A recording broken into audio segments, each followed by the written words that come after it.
அப்ப குடிக்காதீங்க. அக்கா உண்மையா சொல்லுங்க, இந்த பாட்டில் வந்து எத்தனை மாசம் ஆகுது?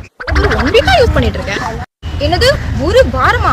இந்த மாதிரி பிளாஸ்டிக் வாட்டர் பாட்டில்ஸ் எல்லாம் ஒரு தடவைக்கு மேல யூஸ் பண்ணவே கூடாது. இதை நான் சொல்லல, இந்த பிளாஸ்டிக் வாட்டர் பாட்டிலுக்கு கீழே இருக்கிற இந்த ரீசைக்ளிங் ட்ரையாங்கிள் சிம்பிள் சொல்லுது. இதுல 1 2 3 4 7 வரைக்கும் நம்பர்ஸ் போட்டிருக்கோம். அது 1 அப்படிங்கிறது PET, பாலிஎத்திலீன் ப்ரோபிலேட்னு சொல்லுவாங்க. இந்த வாட்டர் பாட்டில போட்டுருக்கிற இந்த எக்ஸ்பயரி டேட் எதுக்குன்னு தெரியுமாக்கா? எதுக்கா?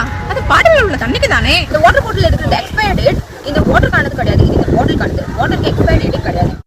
எக்ஸ்பைரி டேட் முடிஞ்சதுக்கு அப்புறமா அதுல தண்ணி குடிச்சா என்ன ஆகும்? என்ன ஆகுமா? நம்மளே பிளாஸ்டிக்கா மாறிடுவோம்னு அர்த்தம். இந்த பிளாஸ்டிக் பாட்டில் இருக்கிற இந்த பிளாஸ்டிக்கோட துகள்கள் சின்ன சின்னதா உடஞ்சி இந்த தண்ணியோட கலக்க ஆரம்பிச்சிடும். அது மைக்ரோ பிளாஸ்டிக்ஸ்னு சொல்லுவாங்க. மைக்ரோ பிளாஸ்டிக் கலக்கிற தண்ணியை குடிக்கிறதுனால என்ன ஆகிட போகுது? ஆராய்ச்சியின் படி தாய்ப்பால் எச்சில்ல கூட மைக்ரோ பிளாஸ்டிக் இருக்கிறத கண்டுபிடிச்சிருக்காங்க. இதனால லங்ஸோட புற்றுநோய், பிறக்கிற குழந்தைக்கு கூட சர்க்கரை நோய் வரலாம்னு சொல்லிட்டு ஆய்வறிக்கை சொல்லுது. அப்ப இந்த பாட்டில் எல்லாம் என்னதான் பண்றது?